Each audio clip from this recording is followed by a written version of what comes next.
Deus, a boca de homens, Deus, que não seja, Deus, a minha boca a falar, mas que seja o Senhor a falar aos nossos corações. Nos traz entendimento, nos traz, Senhor, discernimento e nos traz a revelação, para que nós possamos, Deus, ser transformados.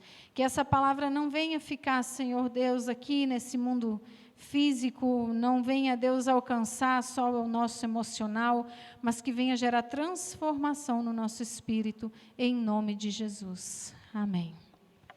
Glória a Deus. Hoje nós vamos falar um pouquinho sobre novas experiências. Amém? Amém. Queria que você abrisse sua Bíblia em Isaías, no capítulo 6. Isaías, capítulo 6, a partir do versículo 1.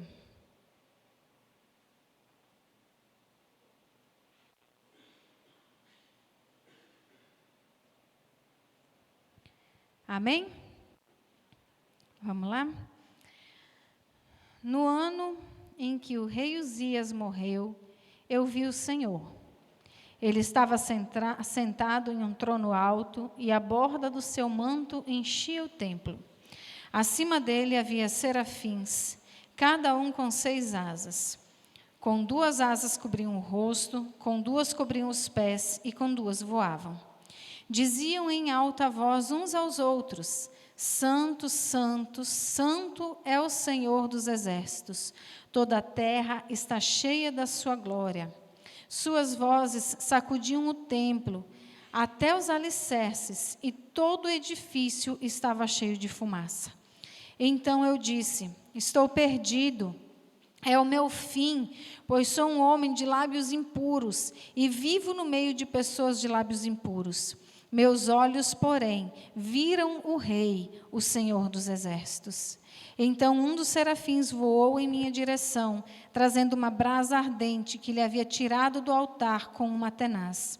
Tocou meus lábios com a brasa e disse: Veja, esta brasa tocou os seus lábios. Sua culpa foi removida e seus pecados foram perdoados. Então ouvi o Senhor perguntar: Quem enviarei como mensageiro a este povo? Quem irá por nós? Eu respondi: Aqui estou, envia-me. Amém? Queridos, a gente vai ver algumas coisas aqui um pouquinho sobre o chamado de Isaías. E a gente vai ver um pouquinho também sobre a vida de um rei, né, que faz parte aqui dessa história. E Isaías, ele é um livro, né, profético. Ele é o maior livro dos profetas, né, na Bíblia, é o de Isaías. Ele é um profeta chamado um profeta messiânico, porque nos seus 66 capítulos existem muitas profecias que falam sobre Cristo. Então, ele foi um profeta assim, de extrema importância, né, lá no Antigo Testamento, e que hoje é extremamente importante para nós, para que a gente possa conhecer um pouquinho mais e receber essa revelação de Deus nessa noite, amém? Então, nesse texto, né, algumas coisas nos chamam a atenção. E no primeiro versículo, ele fala, né, que ele viu o Senhor. Então, aqui, ele teve uma visão, e nessa visão ele teve uma experiência com Deus. E essa visão, né, lá logo nas primeiras palavras, fala que essa visão aconteceu no ano que o rei Uzias morreu. E a gente vai ver um pouquinho por que ele teve essa visão nesse tempo que o rei Uzias morreu. E algumas coisas que na nossa vida nós precisamos passar para que a gente possa ter novas experiências. Essa visão que ele teve, a gente encontra, né, lá no capítulo 6, e lógico, né, que os 5 primeiros capítulos também foram escritos por ele, E se você for ler o livro de Isaías, você vai ver que os 5 primeiros capítulos ele já profetizava sobre Israel. Já tem profecias, né, sobre o reino de Judá, e ele estava já profetizando. E aqui no capítulo 6, ele tem uma experiência tremenda com o Senhor. E aí a gente se pergunta assim, como que alguém que já estava profetizando, alguém que já havia uma caminhada com o Senhor, agora teve esse encontro, né, e essa visão foi liberada, e ele teve essa experiência tremenda. Isso, queridos, nos remete que muitos de nós estamos há algum tempo com o Senhor.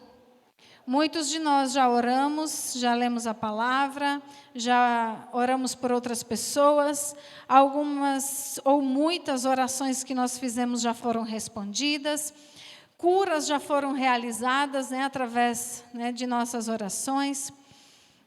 Mas existe um tempo em que nós precisamos ter novas experiências com o Senhor.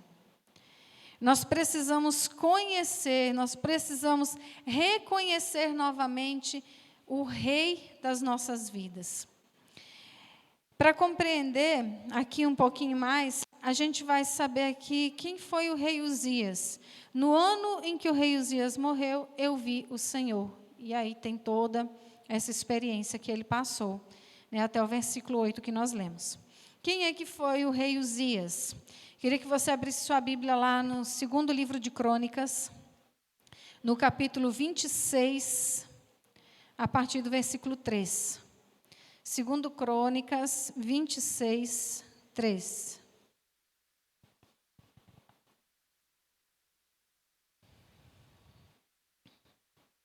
Amém?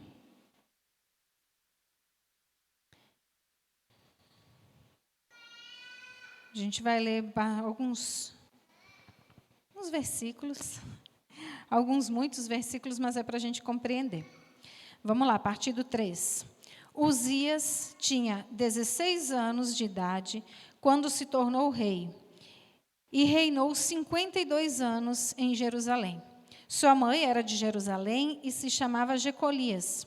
Ele fez o que o Senhor aprova, tal como seu pai Amazias, e buscou a Deus durante a vida de Zacarias, que o instruiu no temor do Senhor, de Deus. Enquanto buscou o Senhor, Deus o fez prosperar. Ele saiu à guerra contra os filisteus, derrubou os muros de Gate, de Jabne e de Asdod. Depois reconstruiu cidades próximo a Asdod e em outros lugares do território filisteu. Deus o ajudou contra os filisteus, contra os árabes que viviam em Gur-Baal, e contra os meunitas. Os amonitas pagavam tributo a Uzias, e a sua fama estendeu-se até a fronteira do Egito, pois havia se tornado muito poderoso. Uzias construiu torres fortificadas em Jerusalém, junto à porta da esquina, à porta do vale e no canto do muro. Também construiu torres no deserto e cavou muitas cisternas, pois ele possuía muitos rebanhos na Cefelá e na planície. Ele mantinha trabalhadores em seus campos e em suas vinhas, nas colinas e nas terras férteis, pois gostava da agricultura. Uzias possuía um exército bem preparado, organizado em divisões de acordo com o número dos soldados, convocados pelo secretário Jeiel e pelo oficial Maacéias, sob o comando de Ananias, um dos oficiais do rei. O total de chefes de família no comando dos homens de combate era de 2.600. Sob o comando deles, havia um exército de 307.500 homens treinados para a guerra, uma força poderosíssima que apoiava o rei contra os seus inimigos. Uzias providenciou escudos, lanças, capacetes, couraças, arcos e atiradeiras de pedra para todo o exército. Em Jerusalém, construiu máquinas projetadas por peritos para serem usadas nas torres e nas defesas das esquinas, máquinas que atiravam flechas e grandes pedras. Ele foi extraordinariamente ajudado E assim tornou-se muito poderoso e a sua fama se espalhou para longe. Amém? A gente vai parar aqui e depois a gente continua. Aqui tem um resumo da vida de Uzias. Ele começou a reinar com 16 anos de idade. Quase a minha idade. Alguns anos atrás. Uzias começou a reinar muito cedo. E era um menino, jovem, mas aqui ele estava sendo instruído por Zacarias. E ele estava sendo instruído, lá no versículo 5 diz, que ele buscou a Deus todo o tempo, né, que Zacarias estava ao lado dele, e instruiu esse rei Uzias no temor do Senhor. Então, a sabedoria de Deus, né, o temor do Senhor é o quê? É o princípio da sabedoria. E, através disso, ele foi recebendo estratégias. E a Bíblia diz aqui que o Senhor o ajudou contra os filisteus, Deus o ajudou contra os amonitas pagavam tributo a Uzias, e a fama dele se estendeu até as portas do Egito. A gente sabe que o Egito ele sempre foi, nessa época ele era uma grande potência, mas ele deixou o Egito acuado, e ele se tornou aqui uma grande potência. Foi um tempo de muita prosperidade financeira para o povo de Israel, porque eles produziam muito, eles tinham muitos rebanhos, eles cultivavam muito a terra. Então, eles eram extremamente prósperos. E Uzias foi um rei muito bem-sucedido, ele foi inteligente, ele foi conquistador. Depois de Davi, o rei que mais conquistou territórios para o povo de Israel foi o rei Uzias. Então, ele foi um conquistador, ele expandiu os territórios, ele equipou o exército, ele se preocupou em equipar o exército, em dar um armamento bom, para o exército poder defender as terras. E aqui ele fala que teve construção, peritos construíram máquinas, para defender o povo. E ele tinha um exército de 307.500 pessoas. Então, ele foi alguém muito bem-sucedido. E a gente vai ver aqui algumas coisas, que a gente vai aprender e a gente vai juntar essas histórias. Por que Isaías teve essa experiência somente depois que o rei Uzias morreu? Existem alguns estudos, alguns relatos que dizem que Isaías seria parente do rei Uzias, mas isso não está na Bíblia. Isso não está na Bíblia. Existem outros livros históricos e tal que dizem isso, mas não está na Bíblia. Mas nós vamos ficar assim, só como um fato aqui, mas não que isso esteja na Bíblia. Mas o que a gente vai ver aqui, que enquanto ele buscou o Senhor, Deus o fez prosperar. Enquanto ele estava debaixo da orientação de Zacarias, no temor do Senhor, tudo que ele fazia era bênção, foi bênção de Deus. E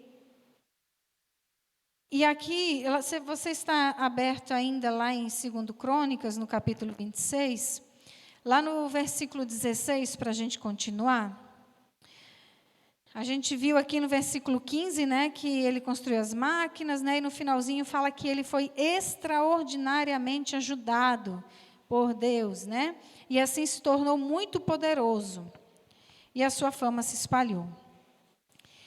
Versículo 16, ele fala assim: entretanto, depois que Uzias se tornou poderoso, o seu orgulho provocou a sua queda.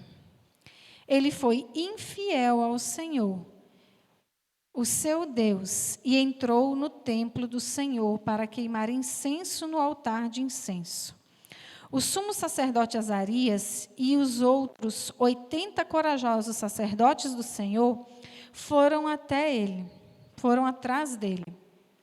Eles o enfrentaram e disseram: não é certo que você, Uzias, queime incenso do Senhor. Isso é tarefa dos sacerdotes, os descendentes de Arão, consagrados para queimar o incenso. Saia do santuário, pois você foi infiel e não será honrado por Deus o Senhor. Amém? Deixa aberto aí que daqui a pouquinho a gente vai continuar. Olha só como são as coisas, né? No versículo 16 ele fala: entretanto, depois que Uzias tornou-se poderoso, o seu orgulho provocou a sua queda. Queridos, o que mais Salomão escreve lá no livro de Provérbios é sobre o temor do Senhor, que é o princípio da sabedoria, e é sobre os orgulhosos, né? Que o orgulho ele vai preceder a queda. E nós temos esse exemplo aqui de Uzias. O orgulho dele provocou a sua queda. Ele era um homem poderoso, com muitas posses, riquíssimo. Ele fez muitas coisas. E ele se achou no direito de entrar no templo do Senhor e oferecer incenso ao Senhor.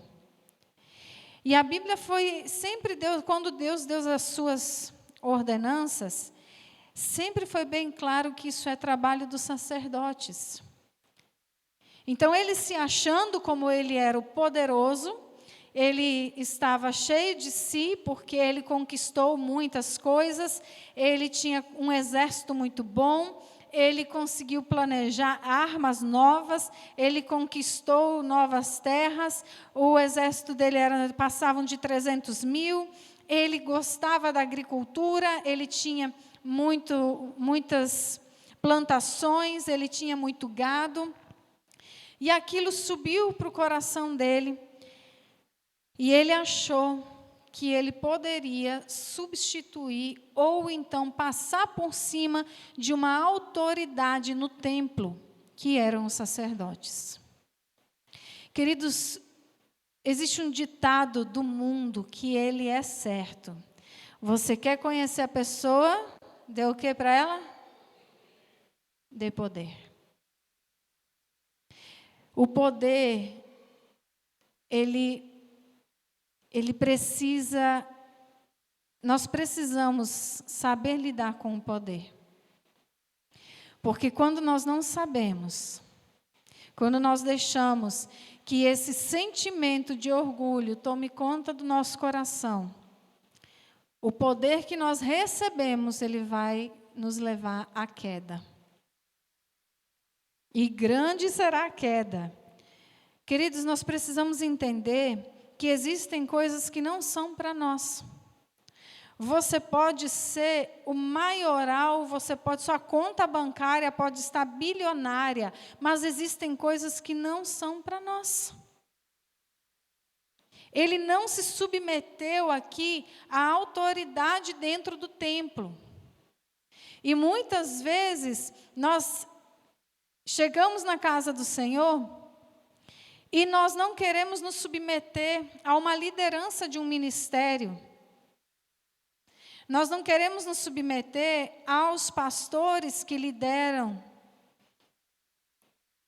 Porque os pastores isso, porque a liderança é aquilo, porque a gente sempre acha um motivo. Esses dias eu estava assistindo umas perguntas que mandaram para uma líder de dança, e a pergunta era o seguinte: o que eu faço com uma liderada que disse para mim que ela lidera melhor do que eu? Eu falei, meu Deus, eu não teria essa coragem de chegar numa rebeldia dessas, né? E eu falei, meu Deus, as pessoas hoje elas não têm assim mais noção das coisas, respeito por quem está numa posição de liderança. As pessoas chegam e falam assim, porque a igreja é isso, aquilo outro. Porque aquele meu chefe, não, ele não sabe de nada. E aí a gente sempre tem dentro de nós a vontade de querer fazer e acontecer. E aí eu não quero assim, quero que você tenha sua mente aberta, porque aquele que diz assim, não, eu não sou orgulhoso, não. Uma coisa que eu não sou é orgulhoso, é mentira. É mentira, porque o orgulho, ele é uma herança maligna do pecado e ele está dentro de nós, queridos. E isso precisa ser tratado nas nossas vidas. Todos nós somos orgulhosos. E quanto mais a gente resistir, mais difícil as coisas se tornam. Existe um versículo que fala assim, que a gente tem que parar de resistir ao aguilhão. Não resista, deixa Deus tratar. Porque o nosso orgulho, ele vai querer, eu não preciso passar por isso. Eu não preciso dessa humilhação, precisa. Precisa sim, porque Deus trata as nossas vidas, muitas vezes, através da humilhação. Eu tenho que me humilhar para Deus e não para homens. Onde você se humilha para Deus? Deus, Ele não vem aqui em carne e osso para você se humilhar para Ele. Nós nos humilhamos para o Senhor quando nós somos humilhados. Então não pense, né? Eu tinha uma amiga que ela falava muito isso. Eu vou me prostrar para Deus, eu não tenho que ficar me humilhando para homem, não. Queridos, esse é um engano muito grande. Nós precisamos baixar nossa cerviz e deixar que o Senhor trate nós. Nos trate, que o Senhor transforme a nossa vida, o nosso caráter. A cada dia mais a gente tem visto que as coisas estão se estreitando, as coisas estão ficando diferentes. E não vai melhorar. Nessa área, assim, as coisas... Gente, o mundo está se acabando. Ontem estava eu e meus filhos, né, no carro, e a gente estava conversando, e aí o Isaac falou assim, mãe, você sabia que tem um planeta agora que ele pode ser habitável? Eu falei, sério, filho? Você sabe qual é? Eu falei, acho que é Marte, né? Ele falou, E seria bom, né, mãe, ter um planeta habitável, a gente se mudava para lá. E aí não ia ter tanta destruição. Eu falei, mas se a gente se mudar para lá, vai destruir o tanto quanto está destruído aqui. E aonde tem pessoas, vai haver mudanças, destruição. Porque nós precisamos, né, fazer as coisas, nós vamos nos adaptar, nós precisamos de matéria-prima para fazer, aquela aula de geografia lá que você teve, né? De ter as matérias-primas para fazer aquilo que você precisa, para, né, vender, comercializar e ter a sua renda, né? Então, não tem como. O homem, ele é falho, nós somos falhos. E a gente tem que parar de achar que nós, por sermos servos de Deus, nós somos pessoas que sabem tudo. E, na verdade, nós somos aqueles que aprendem todos os dias. Pelo menos nós deveríamos ser. Pessoas que aprendem a cada dia. Pessoas que ajudam todos os dias. Pessoas que não retrucam todo o tempo.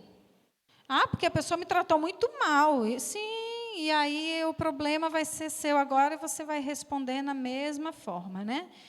Porque nós somos desses, não é verdade? Não, eu não levo desaforo para casa.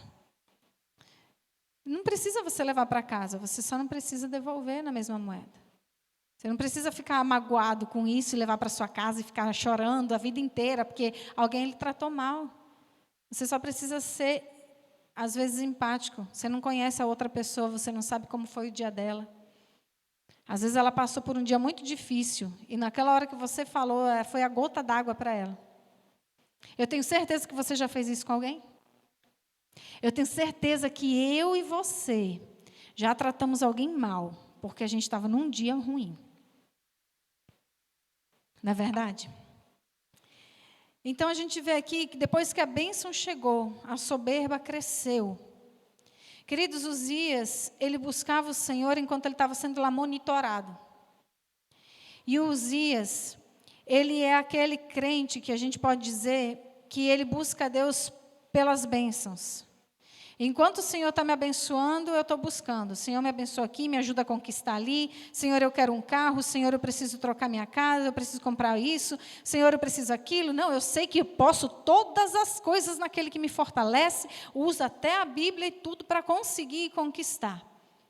Mas muitas vezes essas bênçãos, queridos, se a gente não tiver firmado na palavra, elas vão trazer ruína para as nossas vidas, queda, porque o nosso coração não foi tratado, ele é orgulhoso.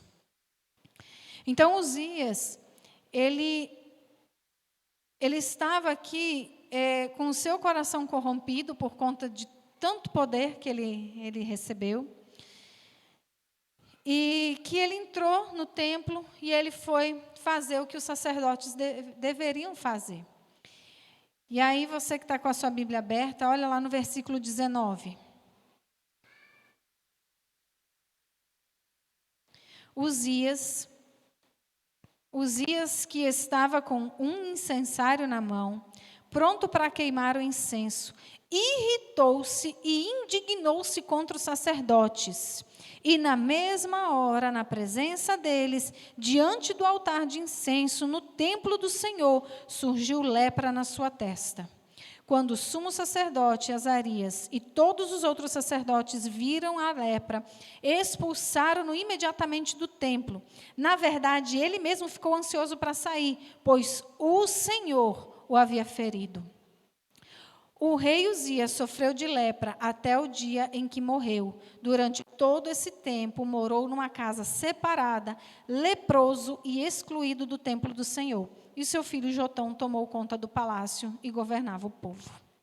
Queridos, olha só, ele estava errado. E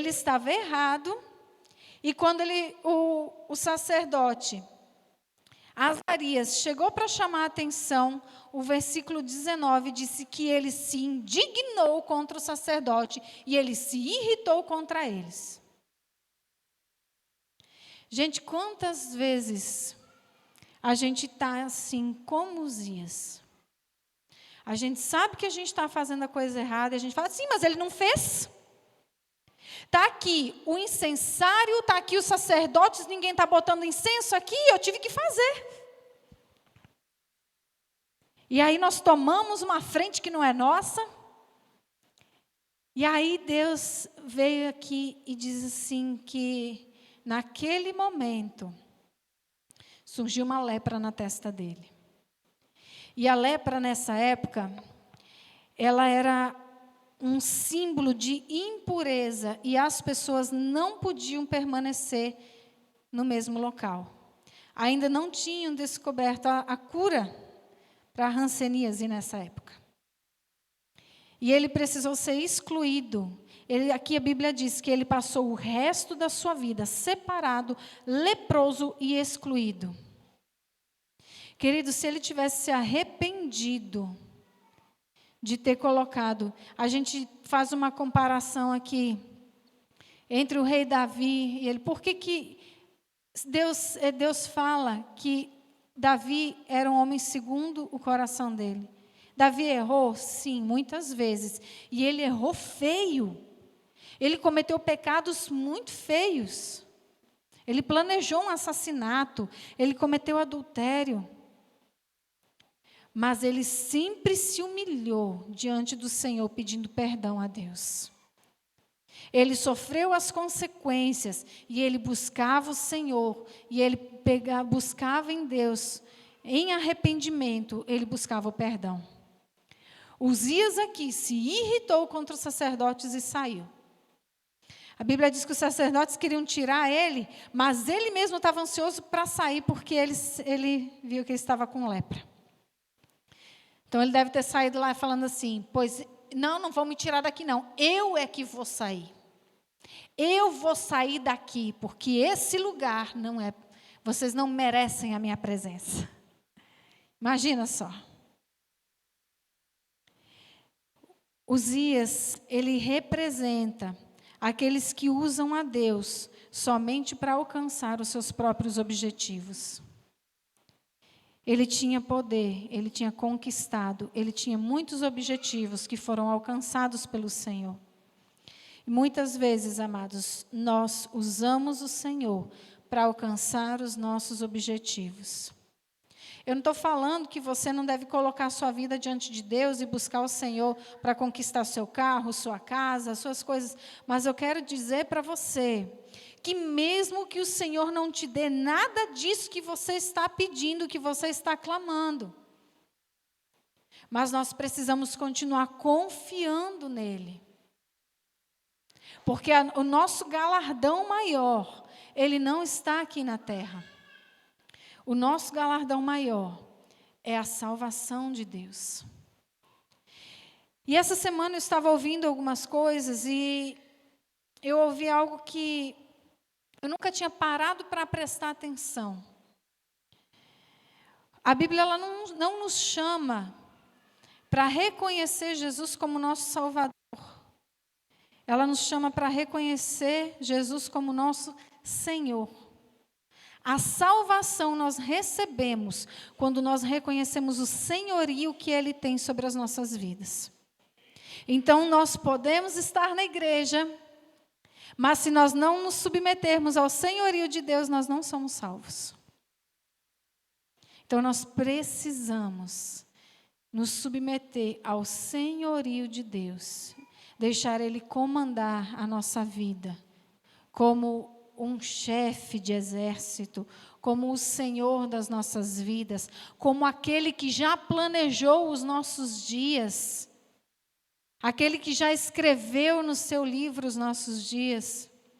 Então nós precisamos nos submeter àquilo que Ele tem para nós. Muitas vezes, queridos, nós achamos que o poder e o dinheiro eles nos autorizam a fazer qualquer coisa, mas o poder e o dinheiro não compram a salvação. O poder e o dinheiro não compram saúde quando é necessário.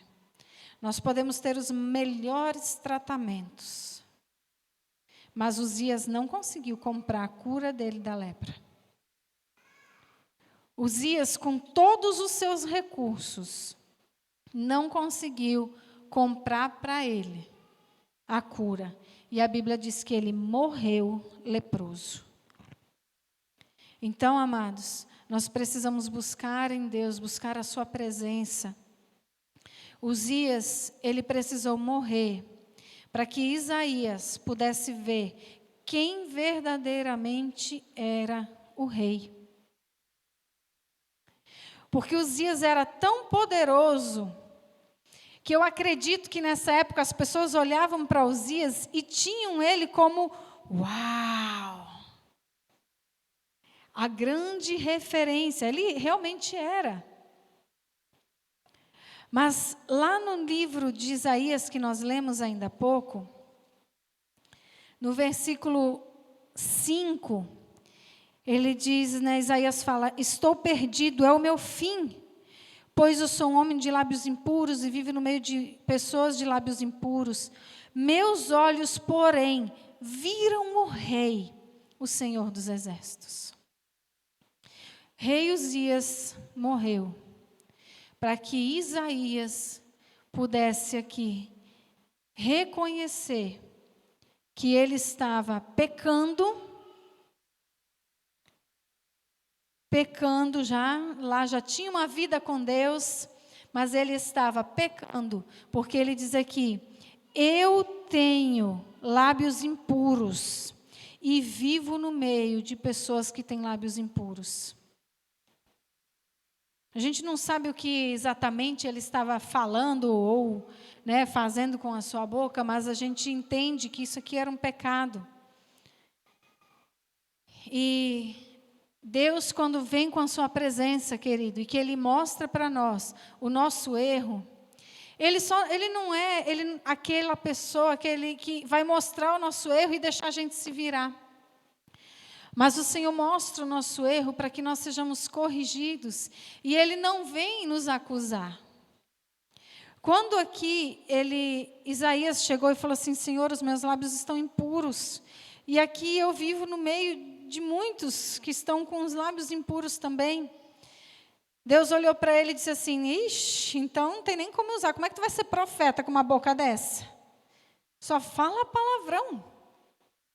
Só é maldizente, é fofoqueiro. Fala da vida de todo mundo. Não foi isso que Deus fez, né? Não foi isso, Deus não começou a acusar ele. Falou: realmente, você está certo. Sua boca é impura. Olha, tu tem que vigiar. Deus não fez isso com Isaías. Mas Deus trouxe o quê? Uma purificação sobre ele. E aí ele diz que o anjo foi e pegou uma brasa viva do altar e encostou nos seus lábios. E aí com isso, ele disse: veja esta brasa, tocou os seus lábios, sua culpa foi removida e os seus pecados foram perdoados. Queridos, quando nós confessamos os nossos pecados ao Senhor, Ele não vai espalhar isso ou nos acusar ainda mais. Ele vai resolver a situação. E aí, a partir desse momento aqui, quando ele recebeu essa purificação, essa culpa que foi removida, o perdão que foi liberado sobre ele, ele continuou um ministério abençoadíssimo. E escreveu mais 60 capítulos depois disso. Então, amados, a nossa história, ela não se acaba no nosso erro. É difícil? É difícil a mudança de hábito? É difícil quando nós temos um temperamento mais forte e que a gente fala por tudo, ou quando a gente tem aquele temperamento que fica tudo, aguenta tudo. Os dois extremos sempre são ruins. O que explode muito vai ter que buscar graça no Senhor dia após dia para não explodir. E aquele que não explode, mas que implode, precisa buscar graça no Senhor para que ele comece a expressar de uma forma saudável aquilo que ele sente. Então, queridos, não é fácil nunca para ninguém. Mas o processo ele precisa ser feito na nossa vida. Essa brasa viva do altar precisa nos alcançar. Nós precisamos ter essa brasa para purificar, para tirar essa culpa, para perdoar os nossos pecados, para que nós possamos continuar o ministério que o Senhor deu para nós. Amém? Isaías reconheceu o pecado, né? E algumas coisas precisam morrer na nossa vida, para que nós possamos compreender quem nós somos e termos verdadeiras experiências com Deus. O rei Uzias morreu, Isaías teve uma experiência com Deus e viu o verdadeiro rei e pôde se enxergar e ver quem verdadeiramente ele era. Qual é o Uzias na sua vida que precisa morrer? Aqui nós vamos usar Uzias como uma figura, como sendo alguém que afasta você de Deus, que te afasta da comunhão com o Senhor. Qual é o Uzias que tem te afastado da comunhão com Deus? Muitas vezes são as nossas redes sociais, que é um vício muito grande. Muitas vezes são qualquer outra coisa, gente. Eu não estou assim, Deus, eu creio que o Espírito Santo vai falar com você aquilo que tem afastado você da comunhão com o Senhor. Nós buscamos muito o lazer e o descanso, mas nós esquecemos que o descanso, ele só vem no Senhor. Só vem do Senhor. Porque aqueles que esperam no Senhor renovam as suas forças, né? Aqueles que estão no Senhor, eles recebem forças renovadas.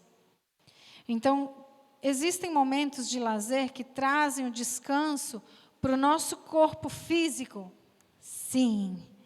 Muitas vezes uma viagem deixa a nossa mente mais arejada, a gente, consegue sair daquela situação e depois organizar. Sim. Mas nem todas as vezes isso vai funcionar.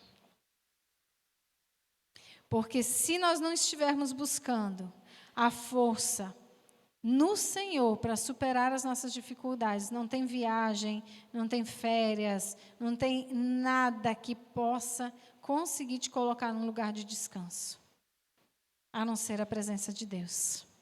Amém, queridos? O que está bloqueando as nossas experiências com o Senhor? Quanto tempo faz que você não tem uma experiência com Deus? Essa semana, eu estava lembrando esses dias, numa experiência que eu e Renato tivemos, logo que nós nos convertemos, num tempo que nós tiramos de oração, e nós entramos numa sala, uma sala que era própria para oração, colocamos uma música, e estava escuro o ambiente. E tinha um irmão que morava na igreja, e algumas coisas dele estavam nessa sala de oração. E ele disse que quando ele chegou, ele viu uma luz embaixo da porta. E aí, quando ele abriu a porta, estava assim escuro. Ele falou assim: eu não entendi. Mas nós estávamos lá orando, nós estávamos lá nos derramando na presença de Deus, tendo experiências com o Senhor. E a luz que ele viu foi uma luz do Senhor. Queridos, nós precisamos voltar a ter essas experiências com Deus, voltar a clamar e saber que as bênçãos, elas vão ser consequências daquilo que a nossa vida vai ser com o Senhor. Vai ser só porque Deus, Ele é imutável, queridos. Deus, Ele é o nosso abençoador. Ele é o galardoador daqueles que o buscam. Então, se nós buscarmos o Senhor, Ele não tem como mudar a essência dEle. Ele é galardoador. Ele presenteia aqueles que o buscam. Mas que o nosso coração esteja em buscar a presença dEle, mais do que aquilo que Ele pode nos dar. Amém? Para que nós possamos experimentar algo mais da parte de Deus. Alguns Uzias precisam morrer dentro de nós. Quando o rei terreno morre, quando você descobrir o seu Uzias na sua vida, e que esse rei terreno morrer, você vai ver o Senhor, o Rei, o Senhor dos exércitos. Você vai ver o verdadeiro Rei. Eu imagino Uzias como sendo um provedor para cada pessoa lá em Judá. Mas nós temos um provedor maior do que um rei terreno. Aquele que a Bíblia diz que ele não dorme e nem cochila, mas que Ele trabalha por nós enquanto nós dormimos e descansamos. Amém, queridos? Lá em Lucas 17, no versículo 11 ao 17, eu vou ler para vocês. Fala aqui, olha: dirigindo-se a Jerusalém, Jesus chegou à fronteira da Galiléia e Samaria. Ao entrar num povoado dali, 10 leprosos, mantendo certa distância, clamaram: Jesus, mestre, tenha misericórdia de nós. Ele olhou para eles e disse: vão e apresentem-se aos sacerdotes. E enquanto eles iam, foram curados da lepra. Um deles, ao ver-se curado, voltou a Jesus, louvando-o a Deus em voz alta. Lançou-se aos seus pés, agradecendo-lhe pelo que havia feito. Este homem era samaritano. Jesus perguntou: não curei 10? Onde estão os outros 9? Os outros 9 buscaram Jesus porque eles tinham um objetivo. E qual era o objetivo deles? a cura. Esse samaritano que voltou, ele reconheceu quem Jesus era. Ele disse assim, o que Jesus falou? Vão e apresentem-se ao sacerdote. Porque naquela época o sacerdote ele tinha que olhar e analisar, porque se realmente ele tivesse sido curado, ele ia voltar para a sociedade. Senão, ele ficava excluído. E ele entendeu que o sumo sacerdote das nossas vidas é Jesus. E ele voltou e ele se apresentou para Jesus. E a Bíblia diz que ele adorou, que ele se prostrou ao Senhor, louvando a Deus em voz alta. Amém, queridos? Então que nós possamos ser assim. E buscar em Deus e reconhecer o Senhor nas nossas vidas. Nós temos também um exemplo, lá em Êxodo, no capítulo 33, no versículo 15, que Deus olhou para Moisés e falou assim, olha, a partir de agora, vocês vão continuar aqui esse caminho, e eu vou designar anjos para ir com vocês, mas eu não vou mais adiante não. E aí Moisés olhou para Deus e falou assim, no versículo 15, se não nos acompanhares pessoalmente, não nos faça sair deste lugar. Moisés tinha promessa, amém? Eles estavam indo em direção à terra prometida, a terra lá que emana leite e mel, eles estavam no caminho, ele tinha promessa, ele tinha direção, e Deus falou, olha, eu vou enviar anjos aqui, eles vão conduzir vocês até lá. Ele poderia ter ido? Ele estar errado? Não sei. Deus falou, olha, podem ir. Vocês vão ser conduzidos. Mas Moisés falou assim, Deus, se o Senhor não nos acompanhar pessoalmente, nós não vamos sair desse lugar. Queridos, ele tinha bênção na mão. Ele tinha o caminho, ele tinha quem iria conduzir. Mas ele não quis, se o Senhor não fosse com ele. Que nessa noite o Senhor possa falar isso ao nosso coração. E que nós possamos desejar mais a presença dEle do que aquilo que Ele pode fazer por nós. Que nós possamos desejar mais a presença dEle do que uma cura que Ele pode trazer para o nosso físico. Que nós possamos desejar mais a presença dEle do que algo material que Ele possa nos dar. Amém, queridos? Então eu queria te convidar a ficar de pé, para que nós pudéssemos orar ao Senhor, que você pudesse colocar o seu coração na presença de Deus, e que você possa falar, Senhor, eu sou orgulhoso, Senhor, eu tenho pecado, e dê nome ao seu pecado. Eu tenho fofocado, eu tenho falado palavrão, eu tenho usado a minha boca, ao invés de adorar o Senhor, eu tenho murmurado, eu tenho reclamado. Porque, amados, muitas vezes nós cometemos muitos pecados e quando a gente vai cometer, a gente comete um por um. E quando a gente vai confessar ao Senhor, a gente fala, Senhor, me perdoa pelos muitos pecados. Muitos pecados não é um nome. Nós precisamos dar nome àquilo que a gente fez. Senhor, eu tenho um coração orgulhoso, mas eu quero ser transformado.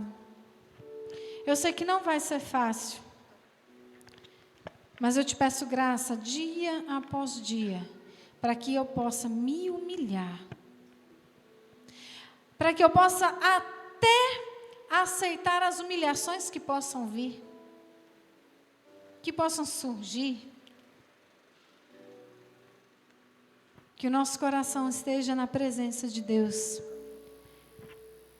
Queria que você mesmo orasse, querido. Feche os seus olhos e comece a orar. Fale você com o Senhor nesse momento, porque eu não sei dos seus pecados. Eu sei dos meus pecados. Comece a falar com o Senhor e pedir: Senhor, eu quero que essas coisas morram na minha vida, para que eu tenha novas experiências com o Senhor e eu dê continuidade no ministério que o Senhor tem na minha vida. Eu quero ter novas experiências contigo. Eu quero que os meus olhos vejam o Rei, o Senhor dos Exércitos. Eu quero ver a orla desse Rei que enche o templo.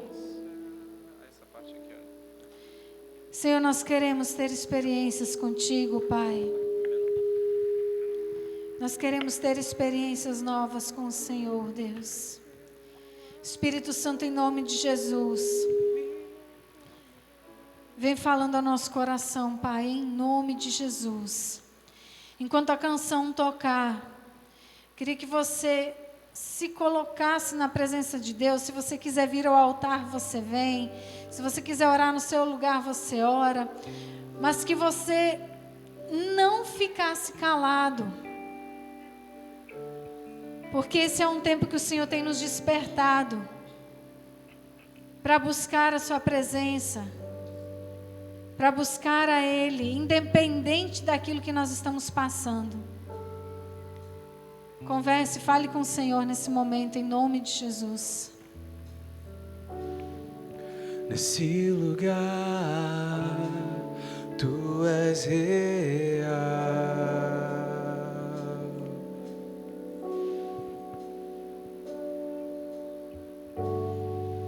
Vou me entregar totalmente.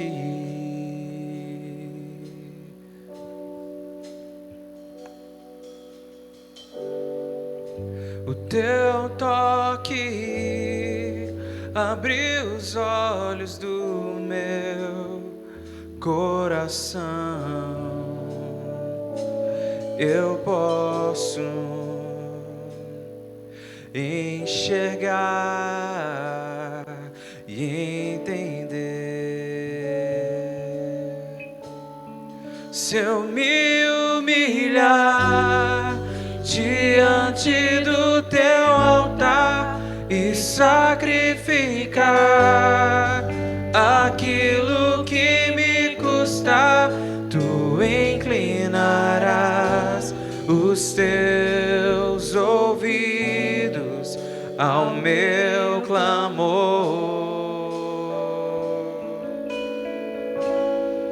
Mas vale um dia no centro do Teu querer que toda a vida sem jamais Te conhecer. Tu és minha fonte, minha colheita, minha herança.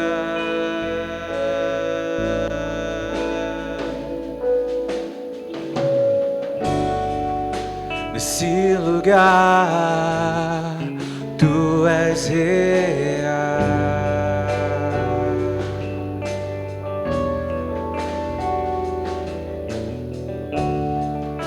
Vou me entregar totalmente.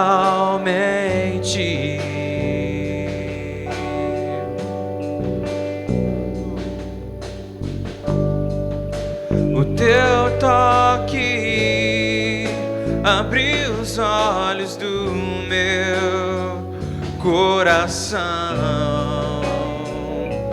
e eu posso enxergar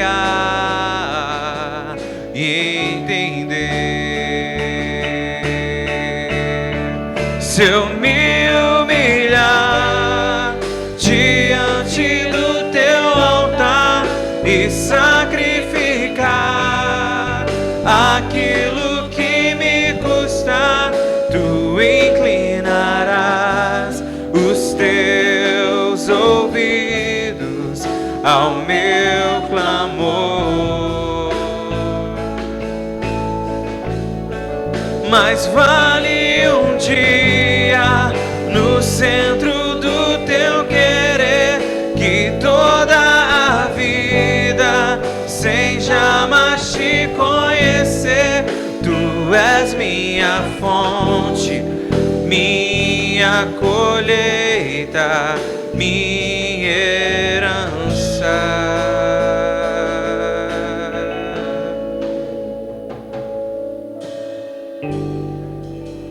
A minha fonte é o teu amor, minha colheita é o teu amor, minha herança é o teu amor.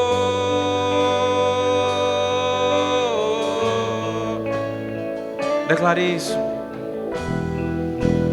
A minha fonte é o teu amor, minha colheita é o teu amor, minha herança é o teu amor.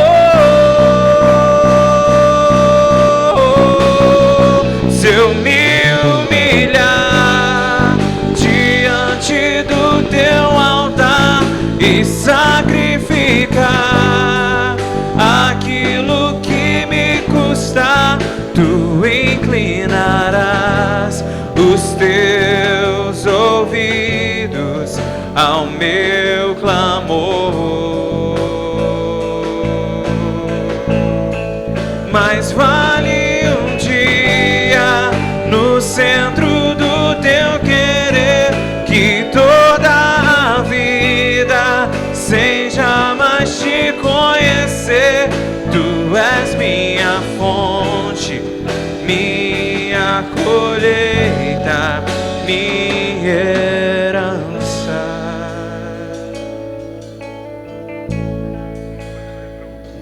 Aleluia, Deus.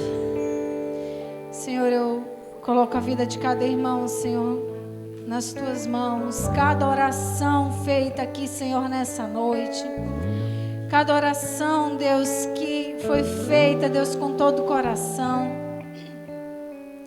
Eu clamo a Ti, Deus, em nome de Jesus, que o Teu Espírito possa nos ajudar, Senhor, a desenvolver, a ter novas atitudes, Pai, para que nós possamos ter novas experiências com o Senhor e testemunhar as bênçãos que o Senhor tem dado, através da nossa busca por Ti, Senhor, através da nossa busca pelo Senhor. Pai, em nome de Jesus, que cada irmão, Deus, possa, Deus, estar sendo abençoado nesse momento, Deus. Que possam, Deus, cada um estar, Deus, com os corações voltados para Ti. Em nome de Jesus, Deus. Que juntos nós possamos buscar cada dia mais e mais, para que nós possamos ver o nosso Rei. Em nome de Jesus, Deus. Aleluia. Querido, eu queria que você, nesse momento, orasse pela mãe da Poliana, que vai fazer uma cirurgia amanhã. Pela Vanessa, que esteve internada e agora precisa fazer alguns exames para ter um diagnóstico certo. Ou, em nome de Jesus, que não haverá nada mais. Pela vida do nosso amado irmão Antônio, que está precisando também de algumas restaurações físicas. Pela vida da Marlene também, nossa amada que viajou para buscar um tratamento médico, para que o Senhor possa providenciar tudo que ela precise. Pela nossa amada pastora Keila, que fez a cirurgia essa semana, já recebeu alta ontem e está agora sendo cuidada, né? Está no pós-operatório, para que o Senhor venha sustentar, que o Senhor venha tirar qualquer tipo de intercorrência, tirar as dores, né, do pós-operatório. Então eu queria que você, nesse momento comigo, que você levantasse suas mãos e que você começasse a declarar bênção. Senhor, nós colocamos, Deus, a vida da mãe da Poliana nas tuas mãos, que amanhã vai fazer uma cirurgia, Pai. Nós queremos declarar a tua bênção sobre ela, Pai, regularizando o emocional. Senhor, nós queremos abençoar toda a equipe médica, Deus, os médicos, os enfermeiros, o anestesista que estará no local. Nós queremos declarar os anjos do Senhor já preparando essa sala, Deus, de cirurgia. Nós abençoamos a cirurgia dela, proclamamos uma recuperação abençoada, Pai, em nome de Jesus, uma reabilitação, Senhor, abençoada, sem dores, Deus, para a glória do teu nome. Nós também abençoamos a Vanessa, Senhor Deus, e assim como o esposo dela proclamou ontem, que ele tem orado para que não haja nada mais. Em nome de Jesus, nós agora declaramos, pelo poder do nome de Jesus, que aquilo, Senhor, o motivo pela qual fez ela ficar internada, agora está sendo curado pelo Senhor. Em nome de Jesus, Senhor, nós declaramos a cura do Senhor sobre a vida dela. Colocamos a vida do seu Antônio e proclamamos, Deus, o teu óleo sendo derramado desde a sua cabeça até a planta dos seus pés. Nós declaramos a cura do Senhor sobre ele em nome de Jesus. A restauração, Pai, Deus, da sua coluna, Deus, em nome de Jesus. Nós proclamamos, Deus, a tua cura sobre ele. O teu nome tem poder e é no teu nome que nós ministramos a cura sobre ele agora, em nome de Jesus. Proclamamos também sobre a vida da Marlene. Declaramos, Pai, o tratamento médico necessário, Senhor, para aquilo que ela precisa. Em nome de Jesus, nós declaramos o agir do Senhor sobre ela, a cura, Pai, para aquilo que ela precisa, o tratamento para aquilo que ela precisa, para a glória do teu nome.